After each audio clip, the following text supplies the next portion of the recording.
नमस्कार दोस्तों, मेरा नाम है विवेक और आज मैं आपके लिए बहुत ही शानदार कोड की वैकेंसी लेकर आया हूं। और अच्छी बात यह है कि यहाँ पे दोनों टाइप की वैकेंसी है। एक पोस्ट में बिल्कुल एग्जाम ही नहीं हो रहा और एक पोस्ट ऐसी है जहां पे एग्जाम हो तो रहा है लेकिन एग्जाम काफी इजी है। ना तो मैथ से क्वेश्चन आएगा ना तो रीजनिंग से, सिर्फ दो सब्जेक्ट से क्वेश्चन आएंगे। ठीक है, तो पूरा सिलेबस वगैरह मैं आपको बता दूंगा, उसकी चिंता मत करो।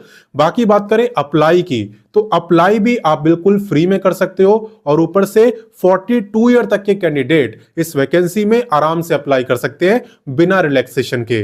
क्लियर? अप्लाई कैसे करना है वो मैं आपको सिखाऊंगा, बिल्कुल स्टेप बाय स्टेप, छोटे बच्चों की तरह। और कहां पे बच्चे गलती करते हैं जिसकी वजह से फॉर्म रिजेक्ट हो जाता है वो भी मैं आपको बताऊंगा, ताकि आप वो गलती ना करो। ठीक है ना? इसलिए वीडियो का एक एक मिनट, एक एक पॉइंट काफी इंपॉर्टेंट रहने वाला है।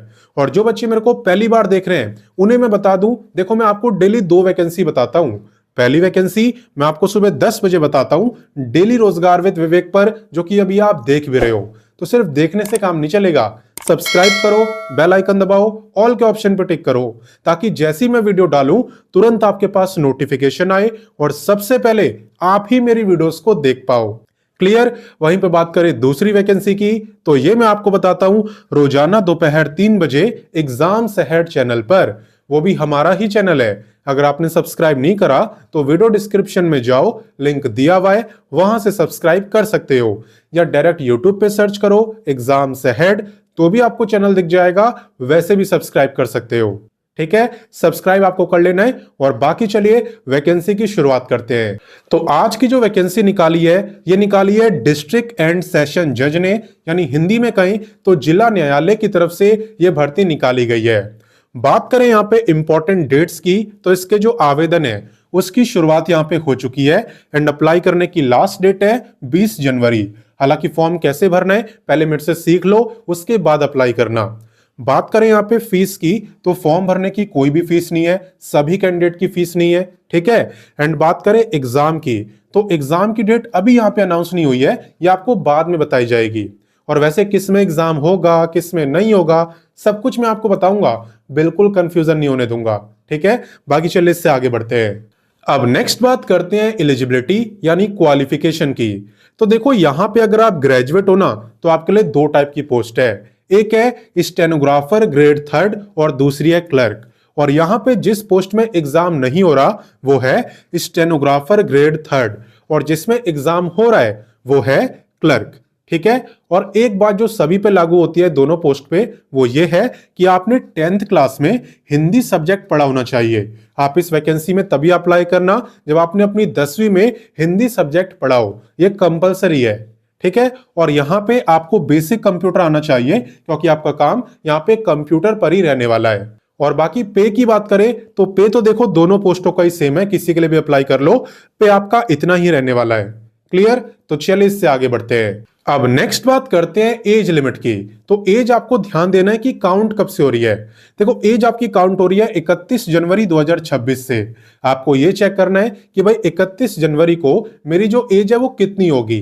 अगर उस दिन आपकी एज 18 से लेके 42 ईयर के बीच में रहती है तो आप इस वैकेंसी में अप्लाई कर सकते हो। और इतना ही नहीं, अगर आप रिजर्व कैटेगरी में आते हो तो आपको मिलेगा अलग से रिलैक्सेशन। किसे कितना मिलता है चले मैं आपको बताता हूं।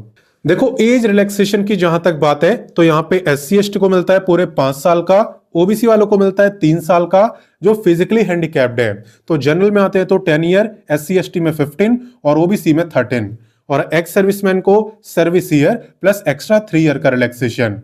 क्लियर? तो रिलैक्सेशन डिपेंड करता है आपकी कैटेगरी के ऊपर। बाकी चलिए इससे आगे बढ़ते हैं।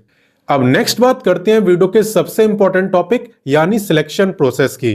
तो देखो मैं आपको 1 बाय 1 बताऊंगा ताकि कंफ्यूजन बिल्कुल ना हो। और पहले हम बात करेंगे क्लर्क के सिलेक्शन प्रोसेस की। ठीक है? मैंने आपसे बोला था क्लर्क में एग्जाम होगा। ठीक है? तो क्लर्क में आपका रिटन एग्जाम होगा जिसके अंदर MCQ टाइप के क्वेश्चन आपसे पूछे जाएंगे। ठीक है? हालांकि मैथ से कोई क्वेश्चन नहीं आएगा, रीजनिंग से कोई क्वेश्चन नहीं आएगा। क्वेश्चन आएंगे सिर्फ 2 सब्जेक्ट से, एक है आपका जनरल नॉलेज जिससे 50 क्वेश्चन आएंगे और दूसरा है इंग्लिश, इससे भी 50 क्वेश्चन आएंगे। यानी कि टोटल पेपर में 100 क्वेश्चन आपसे पूछे जाएंगे, 100 ही मार्क्स की परीक्षा होगी और कोई भी नेगेटिव मार्किंग नहीं है, तो आप सारे क्वेश्चन अटेम्प्ट करके आओगे। ठीक है? टाइम की बात करूं तो 2 घंटे यानी 120 मिनट का टाइम आपको दिया जाएगा।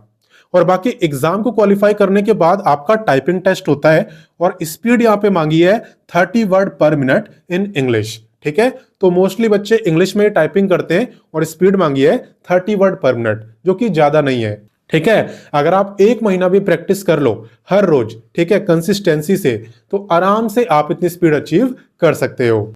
बाकी बात करें कि आप इसकी तैयारी कहां से करोगे, तो आप वीडियो के डिस्क्रिप्शन में जाना, वहां पे मैंने आपको बुक्स का लिंक दे दिया है। मैंने जीके की बुक भी दे दी है और इंग्लिश की भी, उससे आप तैयारी कर सकते हो। ठीक है, बाकी चले अब स्टेनोग्राफर की बात करते हैं। देखो मैंने आपसे क्या बोला था कि स्टेनोग्राफर ग्रेड 3 में कोई भी रिटन एग्जाम नहीं होने वाला। ठीक है, अब देखो यहां पे सिलेक्शन हो कैसे रहा है। देखो यहां पे आपका सिलेक्शन हो रहा है इंग्लिश शॉर्ट हैंड के बेस पर। सबसे पहले आपका शॉर्ट हैंड का टेस्ट होगा, जिसके अंदर स्पीड मांगी है 80 वर्ड पर मिनट। तो इतनी ही मांगते हैं शॉर्ट हैंड में, और इन्होंने भी इतनी ही मांगी है इंग्लिश शॉर्ट हैंड में। क्लियर, सबसे पहले आपको इसे क्वालिफाई करना होगा। जो इसे क्वालिफाई करेगा उसका होगा कंप्यूटर टेस्ट। कंप्यूटर टेस्ट में क्या होता है, देखो एक तो आपको टाइपिंग करनी होगी जिसमें स्पीड मांगी है 20 वर्ड पर मिनट, और दूसरा होगा कंप्यूटर प्रोफिशिएंसी टेस्ट, यानी कि ये देखेंगे कि आपको बेसिक कंप्यूटर चलाना आता है कि नहीं, आप एमएस ऑफिस वगैरह पे काम कर पाओगे कि नहीं, ये सब चेक करा जाएगा। क्लियर, तो दोनों का सिलेक्शन प्रोसेस बता दिया। अब चलिए आगे बढ़ते हैं। तो चलो अब मैं आपको इस वैकेंसी में अप्लाई करना सिखाता हूं। अप्लाई करने के लिए सबसे पहले आपको गूगल ओपन करना है और टाइप करना है www.rozgartime.com।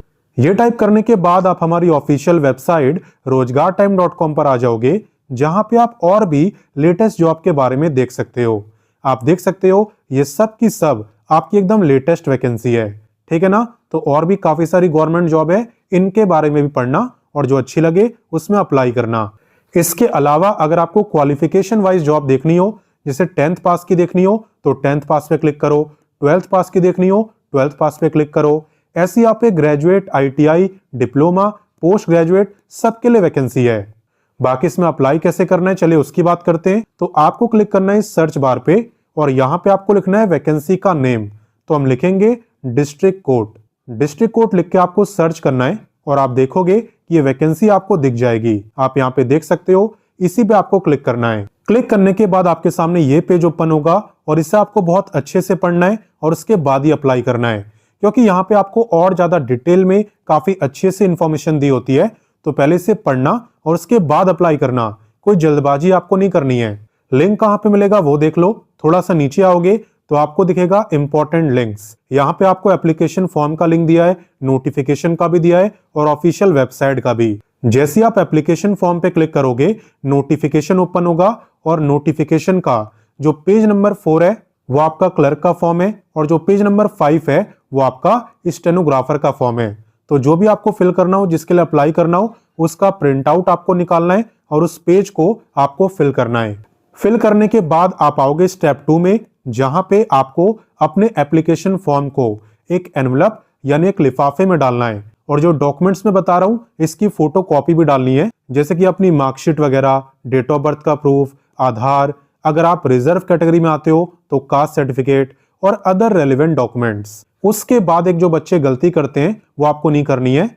आपको अपने एनवलप के ऊपर कैपिटल लेटर्स में ये लिखना है application for the post of clerk stenographer, जिसके लिए भी अप्लाई कर रहे हो ऑन एडहॉक बेसिस। ठीक है ना, तो ये आपको जरूर लिखना है और उसके बाद आपको इसे सेंड करना है पोस्ट के थ्रू, या चाहो तो खुद जाके भी सबमिट करा सकते हो to the district and session जज हिसार हरियाणा में। ठीक है ना, तो यही आपकी जॉब लोकेशन है और जो कुछ भी होगा, चाहे वो एग्जाम हो चाहे टाइपिंग हो, सब कुछ यहीं पे होगा। क्लियर, बाकी देखो अप्लाई कोई भी कर सकता है, अदर स्टेट वाले भी कर सकते हैं, बस फर्क इतना होगा कि अदर स्टेट के सभी बच्चे जनरल कैटेगरी में आएंगे।